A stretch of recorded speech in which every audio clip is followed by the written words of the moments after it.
This is the Harry Loomis Show. Welcome back to the Harry Loomis Show. Today is February 10th, 2025, and the Super Bowl is officially over, which means now we can get to what everyone's focused on, the Daytona 500. I'm going to do what I did last year. Since this is the first race of the season, I'm going to go through and try to predict every single winner for the upcoming year. I actually did pretty well last year. I think I got about 5 or 6 races right. I know I got all three of Tyler Reddick's wins correctly. So we're going to try to match that. We'll see how we do this year. Like I did last year in my predictions, every pick that I have this year is consistent with the picks I made in my 10 picks in my 10 predictions for 2025 article and video I just put out the other week. That's on this channel if you want to take a look at that. But with that out of the way, we're going to try to do this under 47 minutes. Last year went a little bit too long. So we're going to start with the Daytona 500. And if you watched or read 10 predictions for 25, you know who that's going to be. That's going to be Kyle Busch. Kyle Busch, I'm in on the storyline. I picked Kyle before, but winless season last year. Richard Childress Racing, 20th attempt trying to finally win the Daytona 500. It's Dale Earnhardt. It is Dale Earnhardt's story to a T. I think if it's ever going to happen for Kyle Busch, this year makes a lot of sense for this. Also, I will be at the 500 this Sunday with my mom. If you see someone wearing this Matt Kenseth jacket and the Harry Loomis Show hat, that's me. So I'll try to wave if I see you guys. But I think it's going to be Kyle Busch's year to finally win the Daytona 500, and I hope it happens. I want to see Kyle Busch finally get it. I want to speak it into existence. So we'll see what happens there. The next race is going to be Atlanta. And Atlanta, since the remodels, since it became a drafting track, it's kind of been dominated by two drivers. Both Joey Logano and William Byron have a pair of wins there in the 6 races. And I think one of them's going to get a third. I have Joey Logano getting his second straight Atlanta win. He won the playoff opener last year. He's one of the best drivers on drafting tracks. Penske as a whole has been money on these kind of tracks. And I don't see any reason why Logano can't go ahead and win this. He's going to be a playoff driver again, even though he was the champion last year. He didn't have a great year performance-wise. I think he's going to get off to a better start this year, and he'll get a win in the second race of the season and move on to the playoffs. Third race of the year is going to be Circuit of the Americas this year, moving up. I like having a road course there early in the schedule. Kind of reshapes the West Coast swing, and the winner at COTA will be Kyle Larson. Larson is probably the best road racer in NASCAR. This is a track that he hasn't had the results at just yet, but Hendrick has speed every year here. William Byron won this race last year. Chase Elliott won it the inaugural year in 2021. This feels like the year for Kyle Larson to get his first COTA win and his first of many wins on the season. As we move on now to Phoenix, and a little bit of a different pick for me, I'm going to go with Chris Buescher to win this race. He finished second in this race last year to Christopher Bell. To be fair, he's about 6 seconds behind Bell. He drove away from the field. But Buescher has had really good speed at Phoenix before. He led a lot of laps in the 23 championship race. I think he even won a stage. And he's good at these kind of tracks. He's got a win at Richmond, kind of these short, tight corners. This feels like a Chris Buescher type of track. He missed the playoffs last year just barely, and I think he's another guy that's going to get off on the right foot this year and leave no doubt that he should be in the playoffs come 2025. So he's going to get his first win of the year. Moving on now to Vegas, usually the third race of the year. This year it is the 5th race of the year, and that's going to go to Christopher Bell.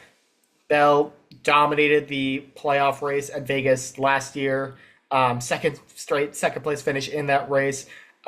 He's out for redemption. I really like what I'm seeing out of Bell coming into this year. He's got a chip on his shoulder from last year. He's running dirt again this year, which you've seen him in the interviews and everything like that. It seems like we're seeing a more fun, energetic side of Christopher Bell than we've seen in years past, and I think that's going to bode well for him coming into this year. He will get his first win of the year at Las Vegas. As we move on now to Homestead, which is now the 6th race of the year. I hope it's back in the playoffs next year. I hope it's the championship race, but that's neither here nor there. The winner of that race is going to be William Byron. This is going to be late for Byron to get his first win of the year compared to the last few years. Fun fact, in the last 4 years, Byron has won at least one of the first 5 races every year. Homestead was the 3rd race in 21, Atlanta the 5th race of 22, He won the third and fourth races of 23, and of course, he won the Daytona 500 last year. So Byron is a hot starter, and I think he will get another early win this year, just a little bit later on at Homestead. Really curious to see what Byron comes out looking like this year. He kind of ended the season a little bit slowly in terms of winning races. Didn't win a race after Martinsville in April. So my eyes are on him this year. Speaking of Martinsville in April, that's where we go next. We'll be at the paperclip, and I'm going to go with Chase Elliott in that race. Elliott had a good run in the fall race. Lost the lead late to Ryan Blaney. Had a good run in the spring race as well. That 1-2-3 finish for Hendrick. This is a Chase Elliott type of track. I think he will get an early win this year. Last year he just had the one win, but was pretty solid all year, but not much of a contender. I think we'll see a little bit of an uptick from Elliott in 2025 now that he's a full almost 2 years removed from the broken leg. So I like Chase Elliott come 2025. Moving on now to Darlington, which moves up a couple weeks. It's no longer the Mother's Day race. It's going to be in April this year. Will be Throwback Weekend. I'm going to go with Tyler Reddick on that one. Said this in the 10 predictions video. Darlington's a driver's track. Tyler Reddick is one of the best talents in the Cup Series. He's had some good runs at Darlington before. Last year, he made the move going for the win and just misjudged it. Got into Chris Buescher. Cost both of them a good finish, but he dominated that race. No reason to believe he can't be very, very strong at Darlington once again. So he will get his first win of 2025. The track too tough to tame. Moving on now to Bristol, and we will get our first repeat winner of 2025. And for the first year since 2021, William Byron will not be the first driver to 2 wins. Instead, it will be Kyle Larson. What more needs to be said about Larson at Bristol? Absolutely torched the field in the night race last year. It's one of his best tracks. Him and Bristol are a combination meant for each other. I have no reason to argue that he can't win this race, so we're going to move on. Larson's going to win Bristol. As we move on to Talladega, another great driver-track combo. It'll be Ryan Blaney getting the win. He's got 3 Talladega wins in the past, none by more than about 25 thousandths of a second. But this is another track that Ryan Blaney is very, very strong at. I think he will win a ton of races this year like he has in 23 and 2024. Blaney's just going to continue to trend upward towards being a contender every single week like he has been for the last couple years or so. Next comes Texas, the only Texas race of the year once again. And I'm going to go with Ross Chastain to get this win. Chastain is a good mile-and-a-half track driver. I think he's another guy like Chris Buescher that's going to get a win early in the year, really establish himself as a playoff driver before the craziness later on in the regular season comes back to bite him like it did last year with guys like Harrison Burton and Chase Briscoe winning. Chastain has had good runs in Texas in the past. Last year was running second on the last lap before getting taken out by William Byron. Don't think that'll happen this year. I like Chastain to get his win early on in 2025. On to another mile-and-a-half track, this time Kansas. Kansas Spring Race last year was one of the best races of all time. Easily the best race I've ever been to, with Kyle Larson beating Chris Buescher by 1/1000th of a second. Toyota has stranglehold on this track in the next-gen car, but last year it was Larson and Chastain for Chevy getting the win, and I think Chevy's going to get another one. I'm going to go with Alex Bowman to get this win. I think Bowman does get a win this year. In some ways, last year was one of the most impressive seasons he's had in his Cup career. He was the model of consistency, got the huge win at Chicago. And he's had good runs at Kansas in the past. 2022, a playoff race, he led over 100 laps. Looked like he had the fastest car for a lot of that race. And I think he will be the 4th Hendrick driver to win in the early part of 2025. Next up is the All-Star race. So that's the only exhibition race I do. I can't pick the duels, obviously, because qualifying hasn't happened yet. I'm late on the Clash, but I will tell you I picked Ryan Blaney to win. He ended up second. But my pick for the All-Star race is William Byron. North Wilkesboro seems like a Byron kind of track. He's a big money racer. He's won the Daytona 500 before. He's won a couple big races. I don't see why he can't cash $1 million check at his home track of North Wilkesboro. So it's going to be Byron getting another All-Star race win for Hendrick Motorsports.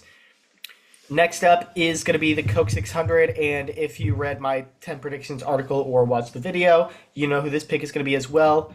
I've got Chase Briscoe. I think this is a really good combo here. Chase Briscoe going to Joe Gibbs Racing, Briscoe knows how to win races. We saw that at Stewart Haas, especially in the Xfinity Series in 2020. He had 9 wins. Um, I think him in the 19 car is going to be a good match, especially at this track. You remember Martin Truex Jr. did win this race back in 2019. Joe Gibbs Racing as a whole has won this race a lot in the past couple of years. Christopher Bell won it last year, for example. Briscoe was going for the win in 2022. He had that awesome battle with Kyle Larson before spinning out with 2 to go. I think he'll redeem himself, and he'll get his second career crown jewel win after the Southern 500 last year. I'm excited for Briscoe in 2025. Next up is Nashville, and Nashville is going to have its first repeat winner in its fifth race. I've got Kyle Larson. I don't really need to explain myself anymore when I pick Kyle Larson to win. He can win anywhere. I picked him to win 7 races this year for a reason.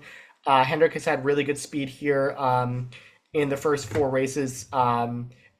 Chevy as a whole has probably been the best manufacturer here, and Kyle Larson will get win number 2 in Nashville. Moving on now to Michigan, which is back in its June spot that it hasn't had since it got reduced to 1 race after 2020. But my pick for Michigan is going to be Denny Hamlin. Toyota won this race last year with his driver Tyler Reddick. Hamlin's got 2 wins here in the past in 2010 and 2011.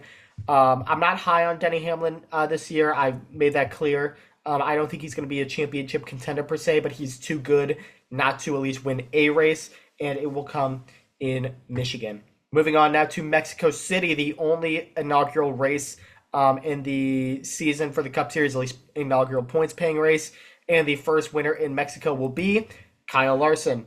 Larson, like I said, best road course driver in the sport right now, in my opinion.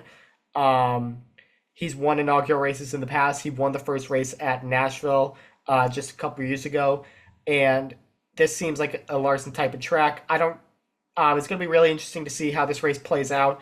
Never really know what to expect with inaugural races, but I expect the big drivers to shine, and Kyle Larson may be the biggest of them all. Now we go to Pocono, which has also moved up a little bit in the schedule, and my pick is going to be Tyler Reddick.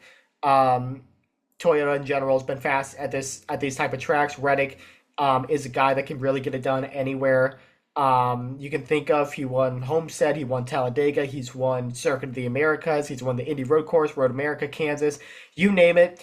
Reddick can get it done there, and he'll do it again at Pocono. Next up is going to be the Summer Atlanta race, which I believe is the first race of the in-season tournament. I'm not going to do any predictions on that yet. We'll cross that bridge when we get to it. But either way, I think the winner of the opening race of that tournament is going to be Austin Cindric. I am high on Austin Cindric this year. I think he will win his way back into the playoffs. He ran great at the Atlanta races last year. No reason to believe he can't go out and win one of these. So Austin Cindric will be a winner again for the 3rd time in his Cup Series career.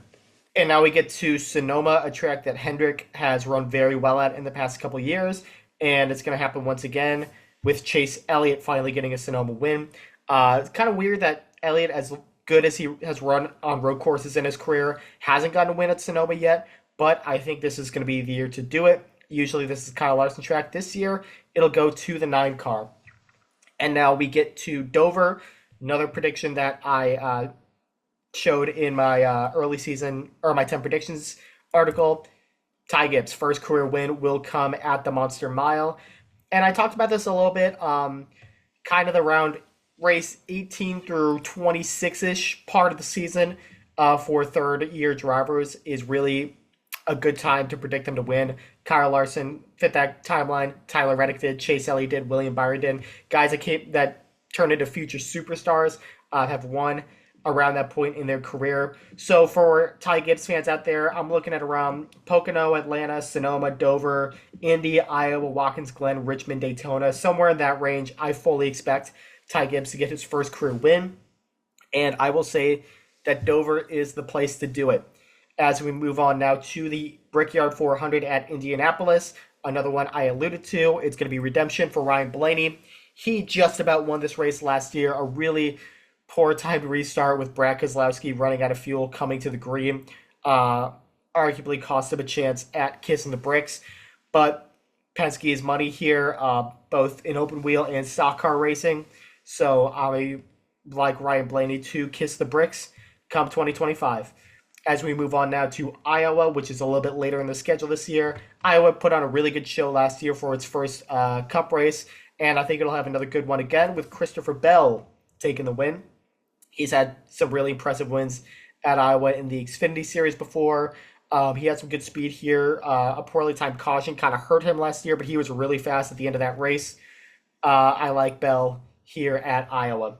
As we move on now to Watkins Glen, this is a track that had a really interesting race last year. It was the only time it was in the playoffs, and really no playoff drivers contended for the win that much. It was Chris Buescher beating Shane Van Gisbergen for the win. It was a really fun race. I enjoyed it. I'm not sure what to expect this year, but I do expect William Byron to get his second Watkins Glen win. Another track that Hendrick's run really well in the past. Kyle Larson's won here twice. Chase Elliott's won here twice. William Byron's got the win here in 2023. When you think road courses, you think Hendrick, so I'm not going to overthink this one too much. I'm going to pick Byron. Two races left now in the regular season. The first one, or the first of the two, is Richmond, which is back to being a Saturday night race, I believe. And that's going to go to Kyle Larson, who has won at Richmond twice in the past, is always really fast here. And he will get another win ahead of the playoff hunt, which brings us to Daytona, the playoff cutoff race. Who's going to be the last driver to win last year? Harrison Burton won this race, made it to the playoffs, but it wasn't the cutoff race. Chase Briscoe won at Darlington the week after to make it in. No shenanigans like that this year. Ryan Blaney's going to win, and the playoffs will be set. Blaney's won this race before in 2021. He's the man on Super Speedway and drafting tracks. It's going to be a third win of the regular season for Ryan Blaney, which means our playoff drivers are Ross Chastain, Austin Cindric, Kyle Larson, Brad Keselowski, who I believe is the only driver here that will not win a race in the regular season. So I've got 15 drivers winning in the regular season. Kyle Busch, Chase Elliott, Denny Hamlin, Ryan Blaney, Chris Buescher, Chase Briscoe, Christopher Bell, Joey Logano, William Byron, Tyler Reddick, Alex Bowman, and Ty Gibbs will be your playoff drivers, which means tough break for all these guys. Austin Dillon, I'm not high on him this year. I think it'll be pretty similar to the last couple of years, maybe a tick better, but he needs to improve a lot if he wants to contend for the playoffs outside of a win. Noah Gragson, really curious to see what he does at front row this year. Front row as a whole is kind of interesting to me, but I don't think they will make it.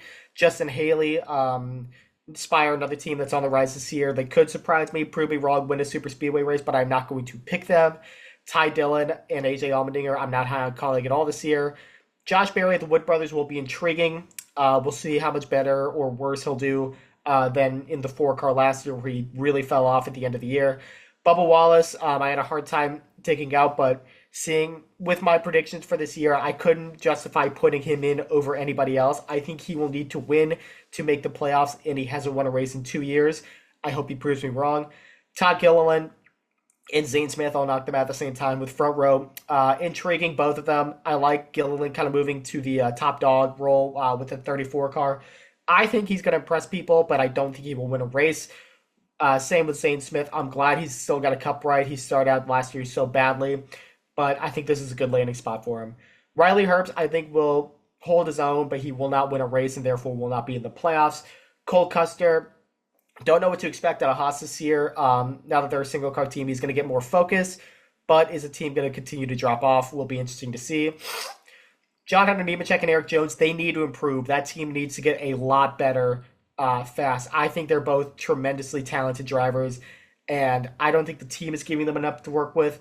And Nemechek in particular, I think needs to step it up. I think Nemechek could be a guy that's on the hot seat this year. Ricky Stenhouse Jr., I believe the team's called Hayek Motorsports. Pretty much the same team as JTG, just a different name, different ownership. He could win a super speedway race again. He could prove me wrong, but I'm not going to pick him. Cody Ware, no expectations for Rick Ware Racing. Ryan Preece is interesting this year. I really want to see what he does in an RFK car. This is probably the best Cup car he's ever had, so we'll see what he's able to do.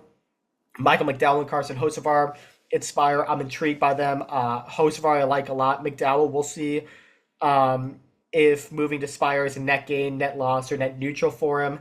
Shane Van Gisbergen and Daniel Suarez. I had a hard time keeping SVG out in particular, but my rule is I do not pick rookies to win races, and you're going to need to win a race to be in the playoffs this year if you're a guy like Shane Van Gisbergen. Daniel Suarez will also need to win to make it in. He's kind of in the same boat as Bubba Wallace, where I just couldn't put him in over anybody else. that I had in my top 16. So now we get into the playoffs. The first race is at Darlington once again. Another pick that I allude to in my 10 predictions. It's going to be Christopher Bell. Darlington driver's track. Christopher Bell, one of the best drivers in the sport, has had some good runs at Darlington in the past, and I think he's going to get his second career Crown Jewel win at the Southern 500. Moving on to Worldwide Technology Raceway slash Gateway, whatever you call it. My home track, another race I will probably end up being at. And I'm going to pick Chris Buescher again. I alluded to it a little bit. He's good at Phoenix. I picked him to win that race. He's run really well at Richmond in the past too, winning that race in 2023. Gateway is very similar to those tracks, especially in the corners. Teams set up their cars very similarly. And I think that that could be a really good combo for Chris Buescher to get another win, his second win of 2025, and move on to the round of 12. Next up is the Bristol Night Race, a crown jewel in my heart, but not technically. So I didn't preview it, or I didn't pick it in my 10 predictions, but I've got Tyler Reddick. I believe this is his third win of the season. Last year, I picked every race that I picked Tyler Reddick to win, or every race that Tyler Reddick won was one that I predicted him to win. I've only got him getting 3 so far. We'll see if the trend continues. But those are my 3 winners for the first round. Out in the first round will be Austin Cindric, Brad Keselowski, Kyle Busch, and Joey Logano. Last year in the playoffs, I would have had a hard time keeping Cindric, Keselowski, and Logano out in particular, just because they all run so good at drafting tracks. Atlanta's not in the playoffs anymore, so I think that's going to come back to hurt them. Even though Penske does run well in St. Louis, I've got Cindric and Logano bowing out in the first round. So we move on now to New Hampshire. New Hampshire is now the first race of the second round. Maybe a stopgap option. We'll see what happens on the 2026 schedule. But my pick for that race is going to be William Byron. This is Christopher Bell's best track, but I don't think he gets the win this time around. William Byron, this is a Byron type of track. He won a truck race here in 2016. He shines in the playoffs. He's made the championship for the last 2 years for a reason. He will get a win and safely secure himself into the round of 8. As we move on now to Kansas, where I think Kyle Larson will get his third Kansas win. Like I said, this is kind of becoming Chevy's track now. Toyota had it for a little bit, but I think those days are over. Larson, this is one of his best tracks by a mile. He is always a threat here, and he'll get another win to advance. Now we go to the Roval, where I'm breaking my rule a little bit. I don't pick rookies to win, to make the playoffs, but I'm going to pick Shane Van Gisbergen to win this race. It's a road course. How do I not at least consider Shane Van Gisbergen? This has been AJ Allmendinger's best track. I think it's going to change a little bit. It's still going to go to a ringer, but it'll go to good old SVG. I want to see this happen. I like Shane Van Gisbergen a lot, and I think it'll be really interesting to see a non-playoff driver win the cutoff race. We'll go with SVG. Why not? So the guys getting out in the round of 12, Ross Chastain, Denny Hamlin, who might be the big one. I do not have him making it to the round of 8 this year. Chris Buescher and Alex Bowman will say goodbye to their playoff hopes in this round. Next up is Las Vegas, the first race of the round of 8. I really like Vegas in the slot, and the winner will be Kyle Larson. This is going to be his 7th win of the season. I believe is it his 4th at Las Vegas at this point? Probably. This is another track that Hendrick runs excellently at, and I don't see a reason why Kyle Larson can't be very, very competitive at this race once again. Now we move on to probably the biggest wild card of the playoffs, easily. Talladega in the round of 8. A playoff driver winning this would put them in the championship 4, which I think is wild, and I'm not sure if it's in a good way or a bad way yet, but it's not going to happen. I have Brad Keselowski getting his 1 win of 2026 or 2025 in this race. It'll be, I think, his 7th Talladega win. It'll come after he's already eliminated, so he's not making the championship 4 or anything like that. But last year, Ricky Stenhouse played spoiler in this race. This year, I think it'll be good old bad Brad, which brings us to Martinsville. Martinsville, the last 2 years, has been won by Ryan Blaney. Races he needed to win, and he pulled off the walk-off to make the championship 4 both of those years. And you know what? He's going to do it again. Blaney will get his fourth win of 2025. The way he's won those last two races here have been so impressive that there's no reason for me to believe that if he puts himself in this position again, that he can't go out and do it one more time. He's really developed a clutch gene in the past couple years, and I think he's gonna show that one more time, which means that the driver is getting eliminated in the round of 8. Chase Elliott, Chase Briscoe, who I think will be a sleeper in this run, William Byron, and another sleeper, Ty Gibbs. I like Chase Briscoe and Ty Gibbs this year. I think they're going to make pretty solid runs, which at this point you've kind of seen my predictions already. My championship 4 is Kyle Larson, Ryan Blaney based off wins, and then Christopher Bell and Tyler Reddick, which means the championship at Phoenix will go to Christopher Bell. I picked Christopher Bell earlier in the year, or my 10 predictions. I picked him to win the championship in 2023. He's got a chip on his shoulder. He's having fun in the offseason. That good juju is going to carry him into this year where he's going to win a boatload of races and finally win the NASCAR Cup Series championship. So those are my picks. What predictions do you guys have this year? Feel free to comment down below. I'm going to try to do a video making another pick on the Daytona 500 after the duels. Kyle Busch is my pick going into it, but I'm going to make a pick based on what I've seen so far, based on qualifying in the dual races. So stay tuned for that. I hope I'm going to be able to get that out. But that does it for this episode of the Harry Loomis Show. I thank you guys once again for watching. We'll talk to you again soon. This is the Harry Loomis Show.